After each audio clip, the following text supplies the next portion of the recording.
जय Hind friends, welcome back. मित्रांनो, आजच्या या लेक्चरमध्ये आपण कंबाईन 2026 ची अतिसंभाव्य आन्सर की डिस्कस करणार आहोत. तर चला सुरुवात करूया. आता जो पेपर माझ्याकडे आहे तो सेट बी चा आहे. मित्रांनो, ह्या व्हिडिओमध्ये आपण फक्त आन्सर वरती फोकस करणार आहोत. या प्रश्नाचं पूर्ण डिटेल अनालिसिस आणि पीवायक्यू रिलेव्हन्स आपण नेक्स्ट लेक्चरमध्ये डिस्कस करूया. पहिला प्रश्न आहे, पुढील कोणते विधान चुकीचं आहे? तर अ आणि ब हे विधान बरोबर आहे. क हे विधान चुकीचं आहे कारण की हे मुंबईचा कमिशनर नव्हता, पुण्याचा कमिशनर होता. उत्तर आहे ऑप्शन नंबर 1. दुसरा प्रश्न, 1909 च्या मोर्ले मिंटो सुधारणा कायद्याबद्दल हे शुद्ध टोगण्याचे आचळ ठरतील, यातून लोकहिताचे दूध मिळणे शक्य नाही अशी प्रतिक्रिया खालीलपैकी कोणी दिली? तर ही प्रतिक्रिया दिलेली होती लोकमान्य टिळकांनी. ऑप्शन 3 याचं करेक्ट उत्तर आहे. आता प्रश्न क्रमांक तिसरा बघा, गोपाळकृष्ण गोखले यांच्याबद्दल आपल्याला आपल्याला काही विधान दिलेलं आहे आणि अचूक पर्याय निवडा म्हटलेलं आहे. आता लक्षात घ्या, ड हे विधान बरोबर आहे. ठीक आहे. ब हे विधान बरोबर आहे. क हे विधान चुकीचे कारण की 1900 साली नव्हतं, तर 1902 साली केंद्रीय कायदे मंडळाचे सदस्य झालेले होते. आता काही सोर्सेस मध्ये सार्वजनिक सभेचे चिटणीस 1887 मेन्शन केलेलं आहे, तर काही सोर्सेस मध्ये 1990 मेन्शन केलेलं आहे. तर हा प्रश्न कदाचित याचा आन्सर 2 आपला आयोग देऊ शकतो किंवा प्रश्न कॅन्सल पण करू शकतो. प्रश्न क्रमांक 4 बघा, 31 ऑक्टोबर 1920 रोजी मुंबईत लाला लजपत राय यांच्या अध्यक्षतेखाली ऑल इंडिया ट्रेड युनियन काँग्रेसचे पहिले अधिवेशन भरले. यामध्ये कोण हजर नव्हतं? यामध्ये महात्मा गांधीजी हजर नव्हते. आन्सर आहे ऑप्शन नंबर 3. प्रश्न क्रमांक 5, 1857च्या बंडाबाबत बंड्यावाल्यांना जर एखादा समर्थ नेता मिळाला असला तरी भारतावरील इंग्रजांचे राज्य नष्ट झाले असते, हे विधान कोणी दिलेलं आहे? हे विधान जॉन लॉरेन्सनं दिलेलं आहे. उत्तर आहे ऑप्शन नंबर 3. प्रश्न क्रमांक 6 आहे, लोकमान्य टिळकांनी बेत रायफली व काडतुसे बनविण्याचे शिक्षण घेण्यासाठी रिकामी जागा यांना नेपाळ येथे पाठवलेलं होतं. तर हनुमंतराव कुलकर्णी व कृष्णाजी प्रभाकर खांडिलकर यांना नेपाळमध्ये पाठवलेलं होतं. उत्तर आहे ऑप्शन नंबर 3. प्रश्न क्रमांक 7, वसाहतवादामुळे भारतात खालीलप्रमाणे कोणते परिवर्तन घडून आले? कॉमन ऑब्झर्वेशनचा प्रश्न आहे मित्रांनो. वसाहतवादीमुळे ब्रिटिशर भारतात आले म्हणून राष्ट्रवादाची भावना वाढीला लागली होती, हे विधान आपल्याला माहित आहे. आणि देशी उद्योगाची वाढ झालेली आहे का? नाही झालेली. ब्रिटिशरांनी भारताला लुटलेलं आहे, कधीच प्रोत्साहन दिलेलं नाहीये. तर दुसरा आणि चौथा ऑप्शन कटलाय. आता अ ब दोन्ही जागेवरती आहे. क वरती पूर्ण आन्सर डिपेंड आहे. भारतात नागरीकरणाचा वेग वाढला, बरोबर वेग वाढला होता कारण की रेल्वे इंट्रोड्यूस झालेली होती. प्रश्न क्रमांक 8, येथील लोक केवळ शिक्षण घेऊन स्वस्थ बसणार नाहीत, राज्यकारभारात वाटा देऊनही ते संतुष्ट होणार नाहीत.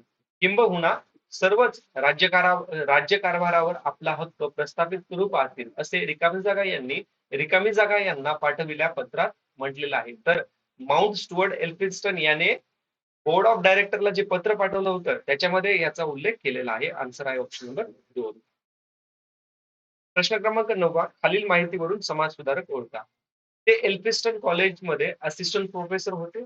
त्यांनी इसवी सन 1840 मध्ये दिग्दर्शन नावाचे पहिले मराठी मासिक सुरू केले. हे वाचता वाचताच आपल्याला लक्षात यायला पाहिजे, बालशास्त्री जांभेकर ज्यांनीच 1832 मध्ये पहिलं मराठी वृत्तपत्र दर्पण चालू केलेलं आहे. प्रश्न क्रमांक 10, इसवी सन 1916 मध्ये महर्षी धोंडो केशव कर्वे यांचा महिला विद्यापीठ स्थापनेमागील उद्देश कोणता? 1915 मध्ये त्यांनी जॅपनीज विमेन युनिव्हर्सिटी हे पुस्तक वाचलं होतं. त्यावरून प्रेरणा घेऊन त्यांनी ही 1916 मध्ये महिला विद्यापीठ स्थापन केलेली होती भारतामध्ये. ओके, तर याचा उद्देश होतं स्त्रियांना उच्च शिक्षण देणे आणि स्वावलंबी बनवणे. अ आणि क हे विधान बरोबर आहे. उत्तर आहे ऑप्शन नंबर 3. आता 11वा प्रश्न बघा, खालीलपैकी कोणती जोडी शहरी एकत्रीकरण या संकल्पनेत येते? सोपा प्रश्न आहे मित्रांनो. आन्सर आहे ऑप्शन नंबर 2, मुंबई व नवी मुंबई. 12वा प्रश्न, उत्तर महाराष्ट्रातील 150 मेगावॅटचा सौर ऊर्जा प्रकल्प कोणत्या जिल्ह्यात आहे? तर तो धुळे जिल्ह्यामध्ये आहे. Option 1 is the correct answer. Siachen Ladakh मधील कोणती हिम नदी शोक नदीमध्ये वाहते? तर ही रिमो नदी आहे. ऑप्शन 2. आता प्रश्न क्रमांक 14, खालील विधानांचा विचार करा. आता हा प्रश्न बराच मोठा आहे बघा. ठीक आहे. अ आणि क हे विधान बरोबर आहे. ब आणि ड हे विधान चुकीचं आहे. 2001 ते 2011 या काळात महाराष्ट्र लोकसंख्या वाढीचा दर 15.99% आणि 2011च्या जनगणनेनुसार केवळ केरळ राज्यात सर्वाधिक कृषी घनता आढळली. तर हे विधान पण बरोबर आहे. उत्तर ऑप्शन 3 आहे. 15वा प्रश्न. कोकण किनारपट्टीचा जो भाग अरबी समुद्राच्या किनाऱ्यालगत सखल सपाट भूरचनेचा आहे त्याला काय म्हटलं जातं? तर याला खलाटी म्हणलं जातं. Okay. Option 1 is the correct answer. Confusion होऊ शकतं वलाटी सोबत, पण आन्सर आहे खलाटी. प्रश्न क्रमांक 16. आता मित्रांनो हा प्रश्न लिटरली टफ प्रश्न आहे. ठीक आहे. उत्तर आहे ऑप्शन नंबर 4. हा प्रश्न स्किप जरी केला असता ना तरी चालला असतं. म्हणजे हा प्रश्न स्किप करण्याच्याच लायकीचा होता. प्रश्न क्रमांक 17वा. खालीलपैकी कोणती अयोग्य जोडी आहे? मित्रांनो, छत्रपती संभाजीनगर ही जोडी अयोग्य आहे. उत्तर आहे ऑप्शन नंबर 1. पुढील नद्या व उपनद्यांची जोड्या लावा असा प्रश्न विचारलेला. नद्या आणि उपनद्या तापी, पूर्णा, सिंदफणा, मांजरा. तर लक्षात घ्या तापीची नदी कोणती आहे? बोरी. पूर्णाची कोणती आहे? पूर्णाची नळगंगा. पूर्णाची नळगंगा. सिंदफणाची आहे बिंदुसरा आणि मांजरा आहे धरणी. Option 4 3 is the correct answer. Answer 3. प्रश्न क्रमांक 19. महाराष्ट्राच्या संदर्भात खालील विधानावरून जिल्हा ओळखा. तर तलावाचे शहर या जिल्ह्यात स्थित आहे. या जिल्ह्यात दारुगोळा व शस्त्रनिर्मितीचा कारखाना आहे. एका तालुका एका तालुका धातूच्या वस्तू व त्यावरून नक्षीकाम यासाठी प्रसिद्ध आहे. मुळशी जातीचे गवत या जिल्ह्यात मोठ्या प्रमाणात आढळते. तर हे उत्तर आहे ऑप्शन नंबर 3 ठाणे.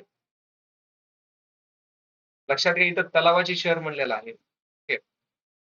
भंडाऱ्यामध्ये पण कन्फ्युजन होऊ शकतं, पण उत्तर काय आहे? ऑप्शन नंबर 3 ठाणे हे याचं करेक्ट उत्तर आहे. ओके. भंडाऱ्यामध्ये सर्वात जास्त जिल्हा आहे बघा. तलावाचा जिल्हा आहे. इथे शहर विचारले. प्रश्न क्रमांक 20. महाराष्ट्राच्या ईशान्य भागात खालीलपैकी कोणत्या डोंगर रांगा स्थित आहेत? तर इथे कोणत्या डोंगर रांगा स्थित आहेत? दरकेसा डोंगर रांगा स्थित आहेत. ऑप्शन 4 इथे करेक्ट आहे.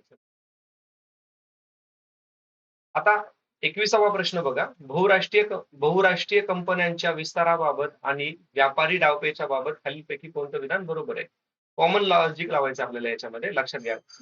एमएनसी ज्या असतात ना, एमएनसी कशासाठी? पूर्ण देशभर त्यांचं जाळं पसरलेलं आहे. मल्टीनॅशनल कंपनीज म्हणलं मल्टिपल देशामध्ये आहेत. कॉमन सेन्स ए तर बरोबर आहे. ए बरोबर आहे तर हे कटलं, हे कटलं. बहुराष्ट्रीय कंपन्या ह्या एकाच प्रकारच्या अरे मल्टीनॅशनल कंपनी आहे ती. एकाच प्रोडक्ट वरती असणार आहे का? त्यांच्या मल्टिपल ब्रांचेस असतात आणि मल्टिपल प्रोडक्टचे वेगवेगळ्या गोष्टी असतात. तर ब हे विधान चुकीचं आहे. आन्सर आहे ऑप्शन नंबर 4 ए आणि डी. बहुराष्ट्रीय कंपन्या नवीन उत्पादनाच्या संशोधन आणि विकासावर खूप भर देते. बरोबर आहे, देते ते. त्यानंतर आहे प्रश्न क्रमांक 22. आरबीआय वरती प्रश्न विचारलेला आहे. कोणती कामे पार पाडत नाही असं म्हटलेलं आहे. तर लक्षात घ्या शेअर बाजार नियमन हे सेबी करते. म्हणून उत्तर आहे ऑप्शन नंबर 3. प्रश्न क्रमांक 23. शिक्षणातील लैंगिक समता निर्देशांक संदर्भात यांची प्रामाणिक गणना पद्धत खालीलपैकी कोणती आहे? तर विशिष्ट शिक्षण स्तरावर स्त्रियांना सकल नोंदणी दर व पुरुष सकल नोंदणी दर यांचे गुणोत्तर. Option 2 is the correct answer. Common logic लावून पण तुम्ही या आन्सर पर्यंत पोहोचू शकता. प्रश्न क्रमांक 24. प्राथमिक तूट म्हणजे काय? वित्तीय तूट मायनस व्याज परतफेड. ठीक आहे. व्याज परतफेड. Option 4 is the correct answer. प्रश्न क्रमांक 25 आहे लेखाशास्त्र. लेखा या शब्दाचा नेमका अर्थ काय दर्शवितो? तर याच्यामध्ये व्यवहाराची ओळख, नोंद, वर्गीकरण व संक्षेप करणे. Option 1 is the correct answer. वर्ष 2023-24 च्या अर्थसंकल्पनात मांडलेल्या 7 प्राधान्य क्षेत्र अर्थात सप्तर्षी पैकी खालीलपैकी कोणते क्षेत्र सप्तर्षीचा भाग नाही? तर सर्वसमावेशक विकास, युवा शक्ती, हरित वृद्धी याचा भाग समावेश होता. व्यापार विकासाचा समावेश नव्हता. परत एक बजेटचा भारतीय अर्थव्यवस्थेतील 2004-5 नंतर दिसून येणारा मोठा बदल म्हणजे भारतीय शेतीतील कमी होत जाणारी शेतमजुरी संख्या. यात कोणत्या प्रकारचा बदल महत्वाचा म्हणजे कोणत्या प्रकारचा बदल म्हणता येईल असं म्हटलेलं आहे? तर रचनात्मक बदल म्हणता येईल. कारण की काय झालं होतं? 1991च्या एलपीजी रिफॉर्म नंतर पूर्ण बाहेरच्या कंपन्या देऊ लागल्या. शेतासोबतच शेती कमी होऊ लागली आणि लोक शहरामध्ये याच्यासाठी येऊ लागले. व्यापारात म्हणजे रोजगार शोधण्यासाठी येत होते. त्यानंतर आहे प्रश्न क्रमांक 28, मौद्रिक धोरणाच्या संख्यात्मक साधनांची आपल्याला जोड हे करायचं, मॅच द पेअर करायचं. ऑब्जेक्ट आता बघा या प्रश्नामध्ये बँक दर म्हटलं की काय येतं, पुनर्वटन दर. अच 3 कुठे कुठे आहे, दुसरं कटलं, चौथं कटलं, 2 आणि 3 जागा होते. रोख राखीव गुणोत्तर इतर राखीव आहे. आरबीआय कडे ठराविक किंमत रक्कम राखीव ठेवणे कशाचं आहे, ऑप्शन बी ची जोडी होते 2. नंतर आहे ऑप्शन नंबर 2.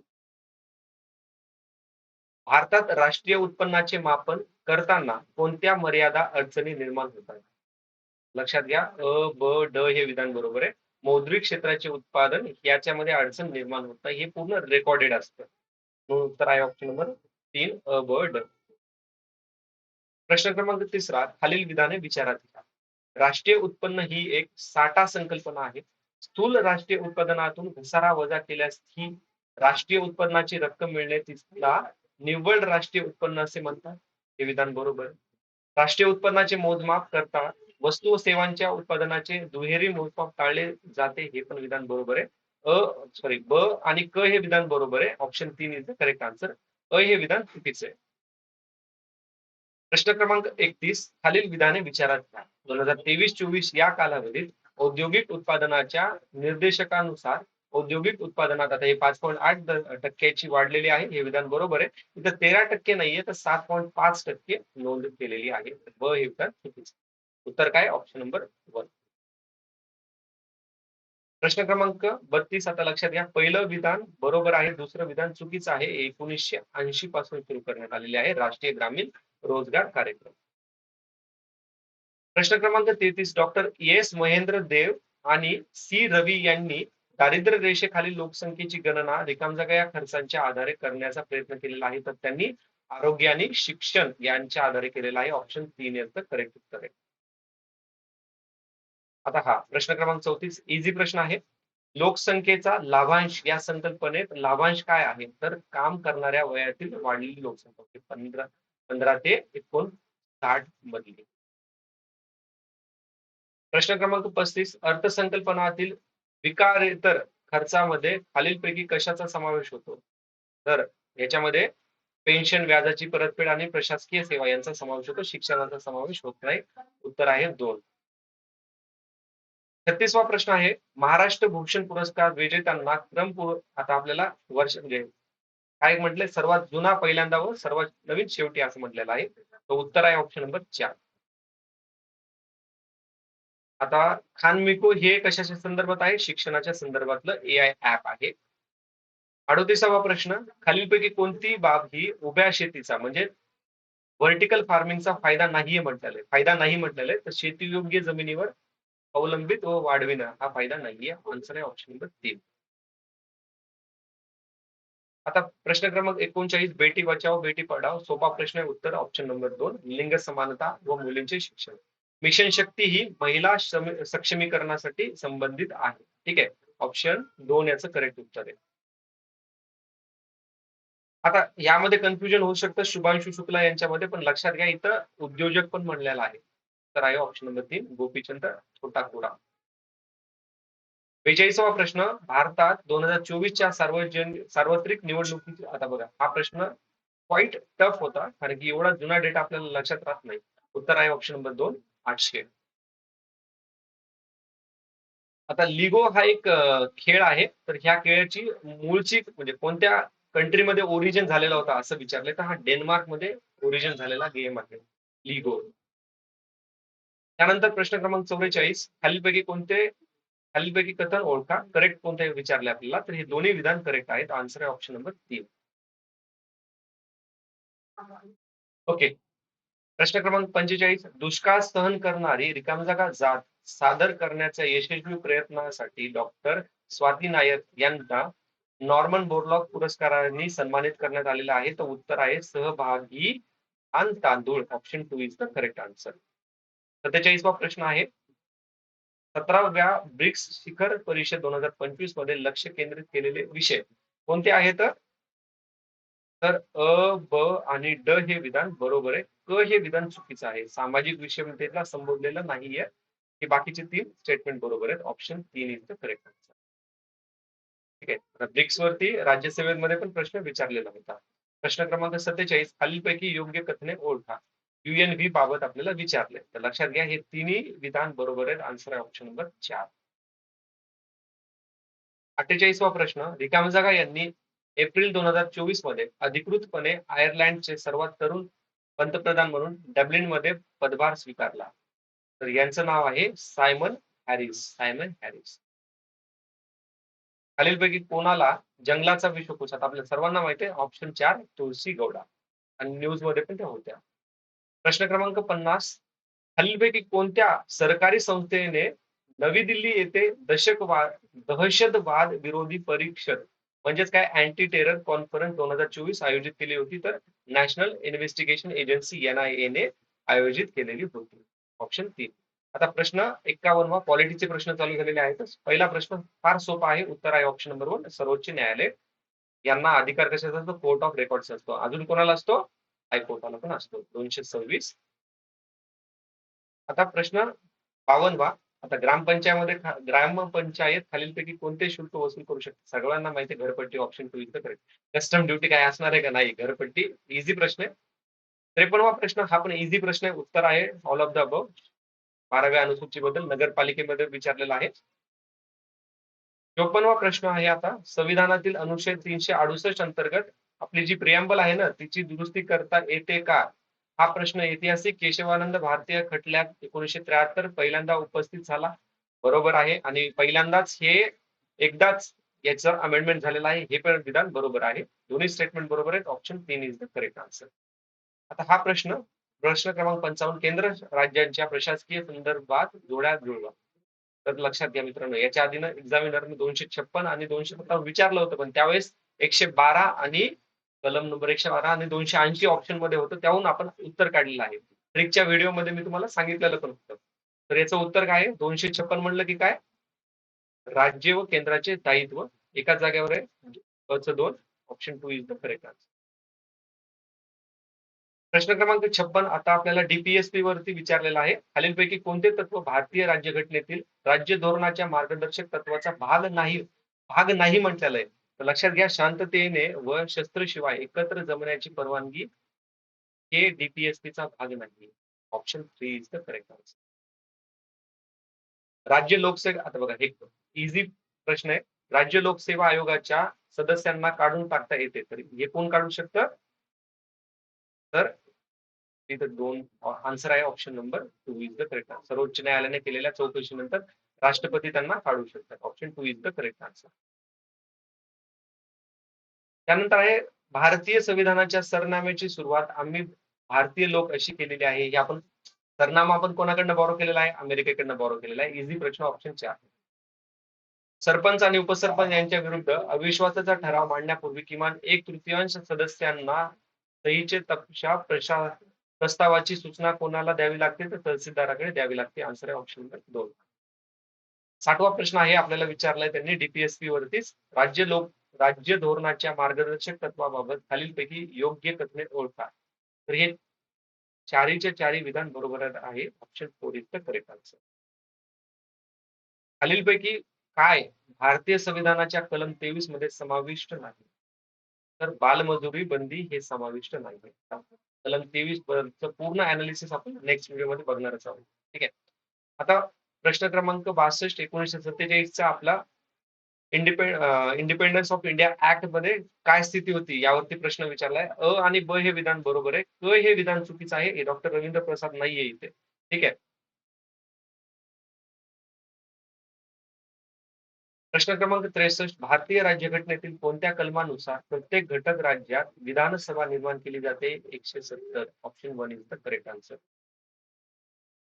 उपलेखा परिषदाने उपलेखा परीक्षकाने एका वर्षात लेखा तपासणी करावयाच्या 100 ग्रामपंचायतीचे किमान किती ग्रामपंचायती मुख्य पंचायती असणे अगत्याचे असते? तर 10. हे टफ प्रश्न होता हा. 65वा प्रश्न इझी आहे. शहरी म्हटलं कुठे येणार? 74. आणि 73 म्हटलं की ग्रामपंचायत. आता सायन्सचे प्रश्न चालू झाले तर ध्वनी ऊर्जा म्हणजे काय? Option 1 is the correct answer. Sound energy is the mechanical energy of the vibrating source. प्रश्न क्रमांक 67 सत्य आणि असत्य विचारलेला आहे फिजिंग वरती. तर लक्षात घ्या आन्सर आहे ऑप्शन नंबर 2. सर्व स्टेटमेंट बरोबर आहे त्याचे.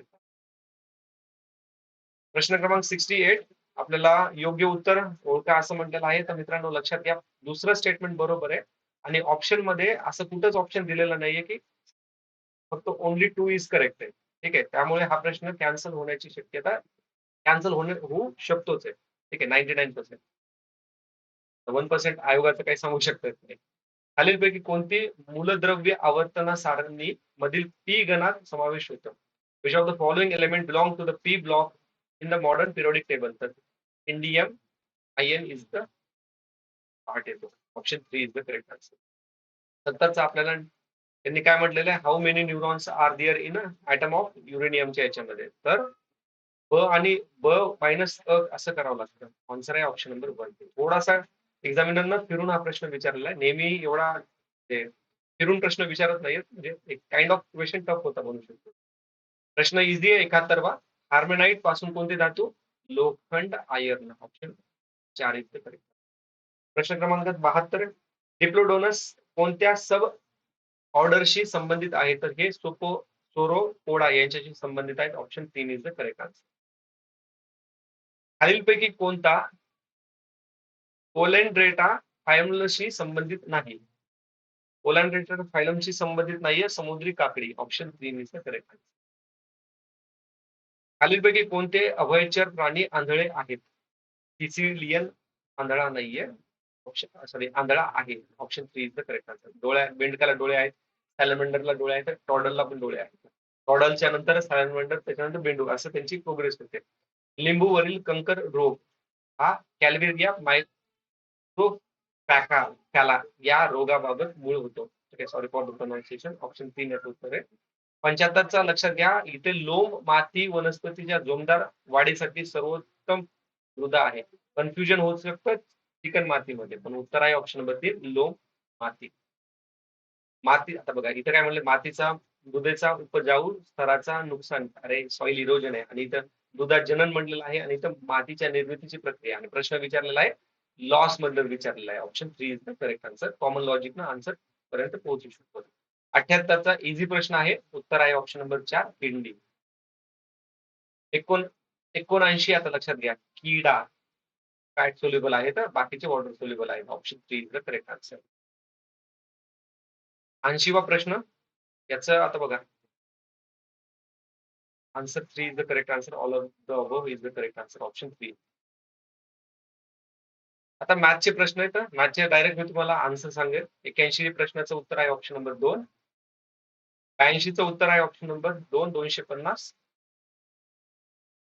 83चं उत्तर आहे 540. 84चं उत्तर आहे ऑप्शन नंबर 4. 5 येतं याचं उत्तर. ठीक आहे. 83चं ऑप्शन 1 आहे बरं का, 540.